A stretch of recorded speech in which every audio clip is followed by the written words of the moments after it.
Assalamu alaykum muhtaram millatdoshlar. Siz Yangi G'asr kanalында авыл андагы яшәеш һәм аграр тармакта барган үзгәрешләрне яктыртучы туган җир тапшыруын карыйсыз. Кабат сезнең белән күрешүгә чиксез шатбыз. Бүгенге чыгарылышта Шәшү тәмам, бүтән көчне сыйфатлы терлек озгы әзерләүгә юнәлтергә. Көньяк көнчыгыш районнарда кырылы казна-кайлалар арышны урып сенаж салырга кирешкән. Түбәнкам районы Түбән Чаллы авылының йокысы качкан. Төнлә йокламауның сәбәпләре нидә? Авылның горурлыгы булырлык шәхесләр. Касыйм Халиуллин хакында безнең репортаж. Бүгенге тапшыруның төп темалары әнә шулар.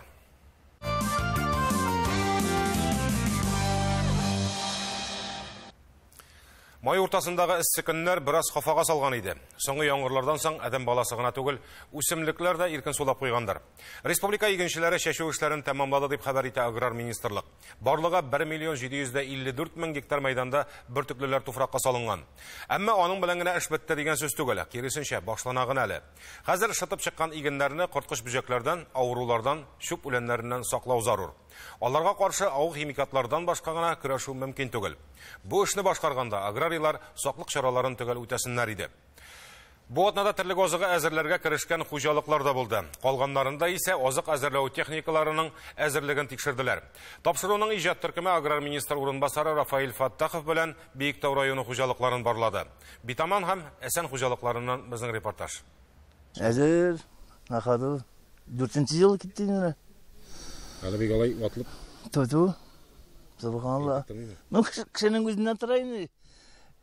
Шәүкәт әйтте инде, ватсам дус түгел диде, шуның шикелле ватмаска тырышабыз инде. Техниканың ватылмый гына көйле эшләүе механизатордан тора. Битаман хуҗалыгында бар әле Фәрит абый кебек тәҗрибәле механизаторлар. Алар ярдәмендә барлык эшләрне дә вакытында сыйфатлы итеп башкарырга була. Чәчүләрне без әйтер идем, яхшы срокларда уңышлыгын әйтеп тәмамладык. Менә хәзер карма заготовка чара килеп җитте. Бүгенге көндә безнең карма заготовкага дип әзерләнгән техникалар на ходу бөтен нәрсәләр ким дигәндә бер 5-7 көннән карма әзерләүгә чыгарга мөмкин булыр дип уйлыйм инде мин. Битаман хуҗалыгының 1400 гектарда күп еллык үләннәрне җыеп аласы бар. Бүген үсемлекләрнең торышы яхшы, уңышы да начар булмаска охшаган. Әлбәттә, мондый нәтиҗә соңгы яңгырларның ярдәме. Күтәрелде күзә күренеп. Жаңгыр булмаганда башы үзебезгә дә бөтен хуҗалыкка да насай битен. Юк өчен жаңгыр. Менә бу жаңгырдан соң бик күтәрелеп китте мала үләннәр дә, бөтен уҗымнарда. Әле үзегезнең дә кайфлар күтәрелеп. Аллага шөкер. Аллага шөкер. Ашавычылар бик әйбәт, ул ягыннан да зарламыйбыз. Түләүләр дә, зарплатлар да анысыннан зарланганым юк. Биектау районы игенчеләре чәчүне дә әле яңа гына тәмамлады. Шуңа да тиз генә терлек азыгы әзерләү техникасына тотынырга мөмкинлекләре дә булмагандар. Хәзер бөтен көчне шушы эшкә юнәлтергә кирәк булачак. Күп хуҗалыкларда әзер дип әйтер идем мин, но бар 1-2 хуҗалык, инде аларны шушы 1-2 атна эчендә кармавырышны периодка кирип киткәнче аларны без әзерләп битербез дип уйлыйбыз инде. Шуның белән безнең вакытында шул туклы матдәләрнең иң бай бутон җибәргән вакытында дип әйтәбез бит инде, җыеп алырга безнең бөтен возможностьта бар дип әйтәс килә. Республикада ел сайын күп еллык үлән мәйданнарының кимендә 20%-ын яңартырга киңәш итәләр. Үләне картайган кырлардан уңыш алырга өметләнү урынсыз. Һәрбер елны без 500-600 гектарда күп еллык үләннәрне яңартып барабыз. Безнең инде алып аласы площадь мәйданы әйтәс килә 20,231 гектарда инде. Шуның 13,030 күп еллык үләннәр, 1 еллык үләннәр 4,380 гектарда. И аннан соң инде силос кабызын салынган, шешелгән кукуруз бар инде 2,380 гектарда. Бүген аграрийларны иң борчыганы алар куллана торган барлык төрәйберләргә бәяләрнең күтәрелүедер мөгаен. Узган көз ашлыкка бераз бәя арткач күтәрелгән күңелләр бик тиз төште шул. Техниканың бәясе бик ныгарта. Яулык майлау материаллары да менә бар узган елда гына артыграк. Запчас бәяләре дә бик югары. Нәрсә генә карасаң да, менә без сатып алган товарлар дип әйтергә кирәк, услугалар ел сайын нык артып торалар. Бертик бәяләре, зерновыйларның бәяләре, ашлык бәяләре бер чамада, сөт бәяләре бер чамада торса, менә без сатып ала торган әйтеп киткәнчә товарлар югары бәядә. Бүген бик популяр булган үләнне чабып турата торган Ягуарның бәясе 40 миллион сумга җиткән. Күптән бу комбайнны алыштырырлык техника эшләп карыйсы инде үзебезнең ил заводларына. Күп кенә безнең карма әзерли торган комбайннар искерделәр. Аларны алыштыру таләп ителә. Менә быел Актаныш районы гына 6 кырма-уборочный комбайн алырга әзерләнәләр. Техниканың бәясе дә бик күтәрелде. Инде менә Ростильмаш заводы конкурентоспособный комбайн чыгардылар. Менә аны быел басып кырларда тикшереп карау өстендә эшләячәкбез инде. Алар инде күпкә арзанрак, но менә чит ил техникасына әле барыбер сыйфаты буенча күпкә арттарак калып барабыз инде. Республикада яңа техника алган хуҗалыкларга гомуми бәянең 30% субсидия рәвешендә кире кайтарыла. Моны зур ярдәм дип бәяли аграрийлар. Тик менә ул ярдәм чит илдә эшләнгән куәтле техникага каралмаган шул. 30%-ны кайтару өчен ул үзебезнең илдә эшләнгән булырга тиеш. Күп кенә районнарда, күп кенә менә Биектау районында инде соңгы 5 елда дип әйтим, азык әзерли торган комбайннар яңартылмады. Яңарту өстендә бик эшләп алырга кирәк, конечно. Әлегә бераз вакыт бар. Димәк, сыйфатлы терлек азыгы әзерләү өчен булган техниканы кыска вакытта әзерлек сызыгына куеп өлгерү мөһим. Соңгы яңгырлар куандырды дидек. Әмма ләкин көньяк-көнчыгыш зонадагы Азнакай, Ютазы, Баулы районнарында шын мәгънәсендә корылык күзәтелә. 15 апрельдән бирле аларда нибары 10 мм яңгыр төшкән. Ә менә Балташ, Арча, Әтнә, Мамадыш районнарында ул 50 мм-дан да күбрәк. Азнакай районы җитәкчелеге үз алдына ни эшләргә дигән сорау куя. 24 мең баш терлек бар бит. Авыл кешесенекен дә кушсаң 33 меңнән артып китә. Шушы көннәрдә алар арышны урып синаж салырга керешкән. Чөнки күп еллык үләннәрдән көтелгән уңышның 3тән 1 дә чыкмаячак. Шуңа беренче катын тиз генә алып, аларны яфрактан тукландырырга дигән бурыч куела.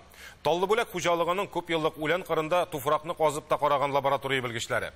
1 метр катламда нибары 66 мм дым калган. Галимнәр ул катламдагы дым күләме 80 мм-га калса да, хәл киеренке санала диләр. Бүген район кырларын аграр министр урынбасары Ленар Гарипов белән тагын бер кат карап чыктылар. Бенкендә һава торышлары төрле районнарда төрлечә, менә Азнакай районына быел яңгыр да әз генә эләкте. Киләсе һава торышларда бик уңдырышлы күрелмәй. Шуңа күрә ничек булса да бик тиз мобилизация итеп, бөтен техниканы җыеп, беренче укышларында алырга кирәк, азимой ярышларында салырга кирәк.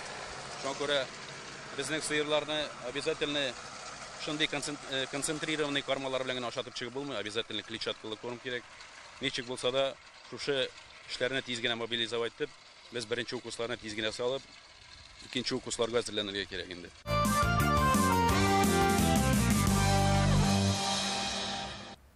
Җәйге кызу көннәр авыл кешесенә дә кыенлыклар тудыра.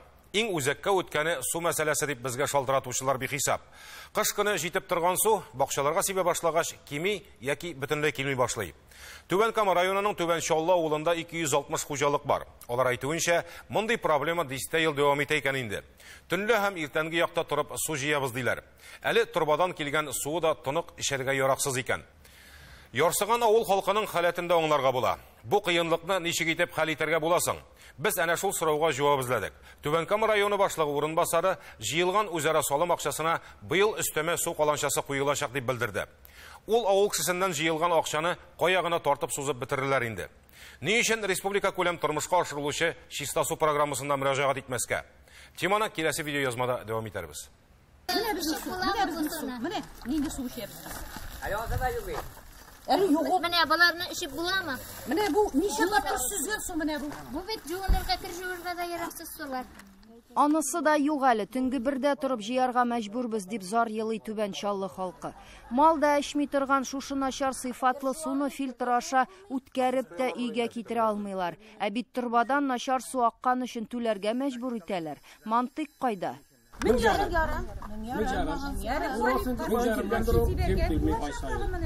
безнең Краснодар мискаларында январда катты су. Мастерлары килеп, вакыт төзеп китте, итеп бирәм, түләмәскә дип.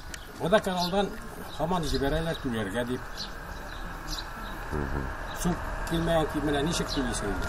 Акча түләми караучылар да булган, нәтиҗәсе генә кинәндермәгән. Мәхкәмә аша тиешле акчаларын барыбер түләткәннәр. 21 гасырда Шишмә елгаларга бай авыл суга тилмереп яшәсен инде. Бу хәлләрдән район җитәкчелеге хәбәрдармы? Әлбәттә беләләр. Авылны су белән тәэмин итүче оешма җитәкчелеге әле дә су челтәре тәртиптә, бернинди кыенлык юк дип ышандырмакчы. Низкое давление, нехватка воды сейчас связано с... Май айы кызу булу сәбәпле суга ихтыяҗ артты. Кешеләр бакчаларына су сиптерәләр. Шунлыктан су үткәргеч торба системасында басым җитми. Түбән Чаллыда су үткәрү системасы эшли. Анда су белән тәэмин итү проблемасы юк. Суның сыйфатын даими рәвештә санэпидемстанция тикшереп тора. Түбән Кама районының башкарма комитеты башлыгы урынбасары Альфред Әхмәтҗанов үзе дә шушы авылда яши икән. Көн дә кайтып китеп йөри, проблеманы яхшы белә. Тик менә зарланучылар су булмаганга үзләре гаепле. Тиеш булмаса да су кудырткыч насослар куялар. Ә насос каланча төбендәге пычрак суны да суыртырга сәләтле ди түрә. Әгәр дәген поливка шул кадәр насос белән кушмасалар, бүген су җитми дип әйтеп булмый. Менә мин бүген дәген булдым иде бит, кичә дәген бит, кичә даже яшелчәләргә су сибеп бирдек бит. Су килә нормально бит. Да, әгәр дә Сездә дә насос утырмыймы? Юк, насос утырмый бездә алай. Үзеннән үзе шундый сорау туа. 20 ел дәвамында үз ихаталарына насос куеп мәшәкатьләнә микән Түбән Чаллы халкы? Ул бит пычрак насос еще да хәтәр сора. Ул пычрак. Менә 4 фильтр куябыз без. Шул 4 фильтр бер айга җитмәй. Менә бу пычракны ничек насос белән суыртасың? Унда шул сыңда тыгыла, бу пычракка бөтен нәрсәң тыгыла. Ярый, җәй көне бакчага бер юлы су сибәләр, насос кушалар дип гаепләргә була халыкны. Әйтүләренчә, кыш көне дә рәтләп килми икән сулары. Менә бу трассаны салган вакытта, Красноармейский ягына суны сузган вакытта, кайбер урыннары турбаның 40 сантиметр. Кыш көне ул копты. 40 сантиметр тирәнлеккә күмелгән ул. Менә хәзер әле безнең майның 15ләрендә генә су килә башлады. Барлы юклы су. Менә әле ул су кышта юк, җәйдә юк, кышта юк. Урамнары белән җыелып 5 мең сум акча да җыеп тапшырганнар. Хәзер суы да, акчасы да юк. Ай сайын түләү кагазларын җибәреп торалар. Курку хисе белән яшәргә гадәтләнгән авыл халкы нишләсен? Күндәм генә түли инде акчасын. Бу башбаштаклыкка кайчан нокта куелыр, Ходай белсен. Быел акчаны җыйдык. Хәзер акча артып кайта тапкыр республикадан 460 мең. Үзебезнең бюджет акчасын кушабыз. Алла берсә бергән булса, менә аукцион үткәреп, скважина бурыйт итәбез. Ул үзара салым акчасын нәрсәгә генә җиткерәсе? Авыл җирлеге башлыгы шул җыелган акчага өстәмә су каланчасы куярга дип ниятләгән. Югыйсә республикада чиста су программасы эшләп тора. Район анысында да катнаша, тик сусыз авыллар бер Түбән Чаллы авылы гына түгел икән шул. Чистая вода программасында район катнаша, районда 75 авыл. Шуны 20 авылында су юк вообще. Шулар керә беренче чиратта. Моңарчы сабыр иткәнне Түбән Чаллы авылы халкына түзәргә генә кала. Бу елның август аенда әлеге темага тагын бер әйләнеп кайтырбыз. Авылның тагын бер күңелне җилкендергән урыны бар. Анысы Зәй елгасы аша ел сайын салына торган күпер. Гади генә күпер түгел бу, бик кадерле. Аны ел сайын боз киткәнче сүтәләр һәм елга ачылгач яңадан коралар. Ел сайын корабыз күперне. Авылга бик кирәк. Авылның ярты тормышы шушы күпер белән бара. Бу авылга гына түгел әле ул.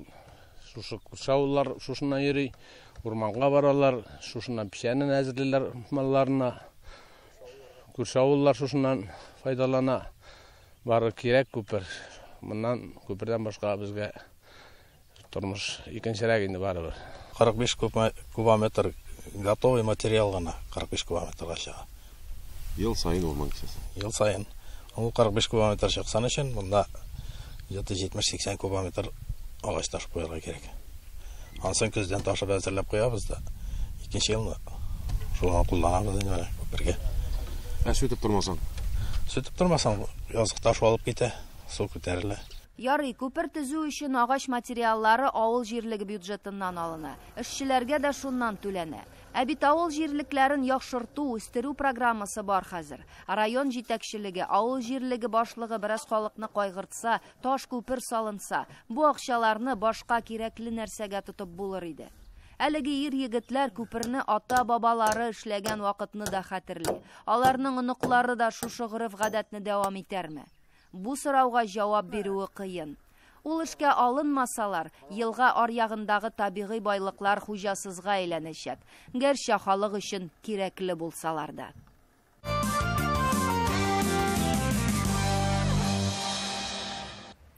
Минзәле районының Мәлкән авылы янәшәсендәге бер дигән фермаларының буш торуына аптырый идек. Ниһаять, узган ел аны аукцион аша сатып алганнар. Яңа хуҗа ул торакларны нинди максатта кулланмакчы? Авыл кешесен эшләй итә алырмы? Узып барышлый без әнә шул сорауларга ачыклык керттек. Первую партию продали, спрос был большой, на сегодняшний день тоже заявки. Беренче партияны саттык, ихтияҗ зур булды. Хәзерге көндә шулай ук гаризалар килеп тора. Әле кичә генә 7000 баш бройлер утырттык. Минзәле районыннан гына түгел, тирә-яклардан да, Чаллыдан, Актаныштан, Мөслим районыннан сорап киләләр. Шулай ук зур күләмдә дә сатып җибәрәбез.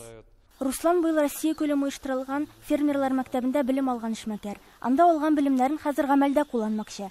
Әгәр эшен ахырына кадәр алып барып җиткерсә, биредә хайран зур җитештерү барлыкка киләчәк. На основе конкурсов и отбора Бәйгеләр һәм сайлап алулар нигезендә 45 000 бройлер үрчетү буенча үземнең эшмәкәрлек планын уңышлыгына якладым. Киләчәктә инде бу санны 200 000-га кадәр арттыру һәм сугым цехы булдыру күздә тотыла. Кышчылык юнәлешенең отышлы икәне бәхәссез. Ни өчен дигәндә, авыл кешесе мөгезле эре терлек асрамаса да, кош-корт асраудан бизмәде әле. Хәтта җәй көне шәһәрдән авылга кайтып торучы дачниклар да күпләп алып үстерә аны. Менә дөрес инде, авыл җирлегендә сыерлар асрау кимеде, ләкин тавык асрау мин артта дип әйтер идем. Менә мин үзем дә шушы фермадан үстерелгән бройлер сибиләрне 30 штук алып кайттым үзем. Потому что менә шул сибиләрне азрак кына туйдырганнан соң, аның әйтик инде витаминнары чыга, и яхшы гына сыйфатлы тавык ите барлыкка килә. Үстеләрме соң әйбәт? Үстеләр әйбәт. Беренче партия бройлер чебирләрен 30 көнлек итеп үстереп сатканнар. Хәзер авылларда да алган чебирләр йөнләп үсмәде дип зарланучылар артты. Руслан исә арадашчыларга ышанабыз. Алар йомыркаларны Чехиядан кайтарта ди. Беренче саткан чебешләре дә эре булып үскән. Но в среднем у нас, наверное, Кушларның уртача авырлыгы 2 килограмм. 2 кило 200, 2 кило 300 әзрәк авырлыкта булганнар да бар. Әлбәттә инде тиешле авырлыкка җыю, үстерү шартлары һәм бройлерларның ДНК-сына бәйле. Әлбәттә, авыл җирендә эш башлаучыларга аеруча зур өмет белән карыйлар. Ник дисәң дә, авыл кешесенә эш булачак. Булачак кына түгел инде, хәзерге вакытта да эшли авыл территориясеннән кешеләр. Менә инде постоянно 2 кеше пока эшли, Минзәле районыннан караучы бар, апа. Аннан соң инде менә килделәр җыештырырга төзелү буенча монда тагы авыл җирлегеннән 2 кеше эшли. Мин артачак дип аңлыйм инде мен, авыл җирлегендә бу эшкә тартылачаклар. Соңгы вакытта бөтен төр товарларга бәя күтәрелүе күзәтелә. Әлбәттә, бу күренеш кышчылыкны да читләтеп үтмәде. Йомыркага, комбиязокка бәяләр артты. Димәк, үстерелгән чебешләрнең дә бәясе артачак дигән сүз. Руслан әйтүенчә, яңа партия бройлерларның һәр кайсына бәя 10-15 сумга күтәрелергә мөмкин. Ләкин бәя артуның соңгы чиге барыбер сатып алучының кесәсенә сугачак. Әнә шунысы күңелне борчый.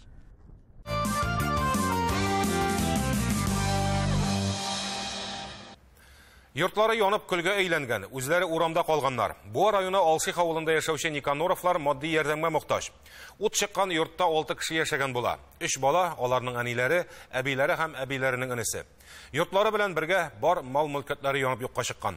Бәла көтмәгәндә килә. Сарайларының берсендә янгын чыга. Оныклары төтен исен сизсә дә, башта аның кайдан килгәнлеген аңлый алмыйлар. Сарай януын белгәндә инде соң була. Агач кырылманы берничә минут эчендә ут калмабала. Кош-корт һәм терлекләрдә янып үлә. Көчле җил булу сәбәпле ялкын гаилә яшәгән йортка да күчә. Бәләгә тарыган Никаноровлар гаиләсенә ярдәм итәргә теләүчеләр акчаны банк картасына күчерә ала. Карта номерын экранда күрәсез. Ишектән кереп әйберләрне алып чыгарга тырыштым. Бер тартманы алдым, документлар анда юк иде, киемнәр булып чыкты. Диванда 200 000 сум акча яшергән идем, анысын да алып чыга алмадык.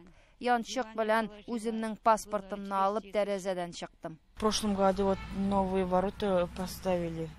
Узган елны яңа капка куйдык, өйдә евроремонт ясадык, идәннәрне алыштырдык, пластик тәрәзәләр куйдырдык. Гараж да яңа иде. Өйдән бер әйбер дә алып чыга алмадык, бар да янып бетте.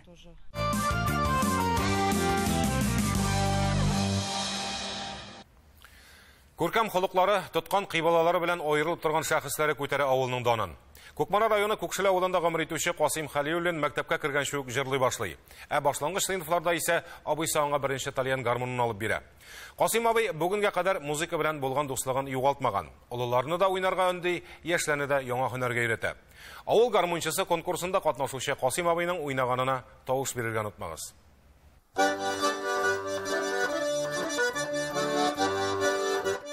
Мәктәптән бирле уйныйм, әле дә ташлап булмый ди Касыйм абый. Ул армиягә киткәчтә, колхозда, комбиком заводында эшләгәндә дә үз кәсебен онытмаган. Нигездә төпчек бала, музыкага сәләте булса да, еракларга китеп укый алмаган Касыйм абый. Әтиянең дә җибәрәсе килмәде. Үземнең дә теләк булмагандыр инде. Элек бит андай укуларны иләргә бит искитмидер. Шофер, тракторист булсаң колхоз җирендә, авыл хуҗалыгында дигәндәй. Музыкаль белеме булмау Касыйм абыйга кымаушауламый. Ул район күләмендә генә түгел, Татарстанга да танылып өлгергән. Мәсәлән, җырлый тапшыруда да ул беренчелекне бирмәде.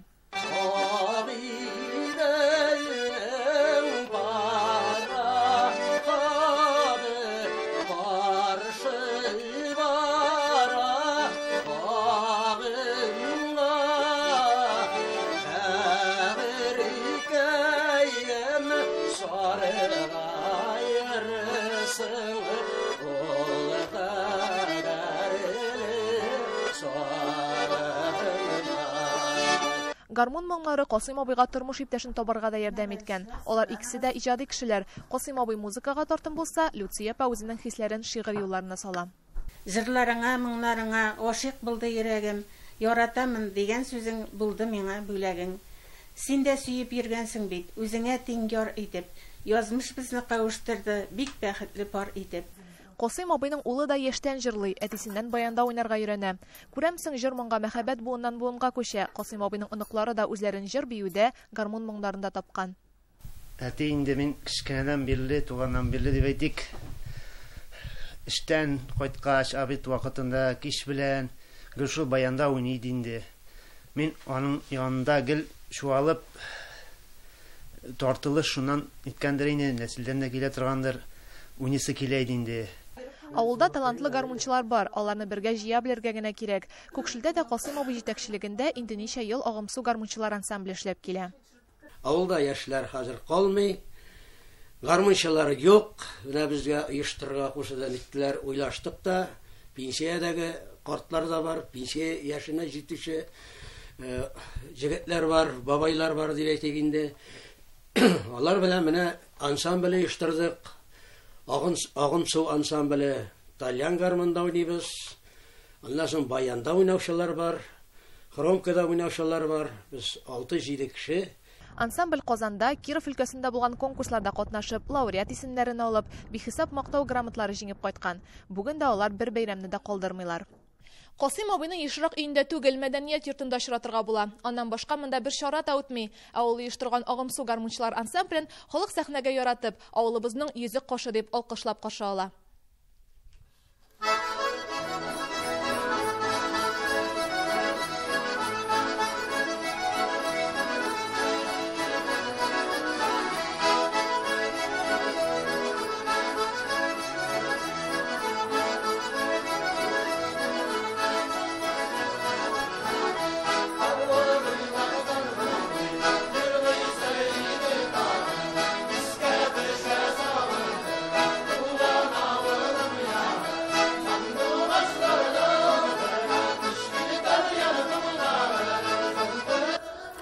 Туган җир тапшыруының бүгенге чыгарылышы тәмам. Аның чираттагысын киләсе җомга 18 сәгатьтә карарга онытмагыз.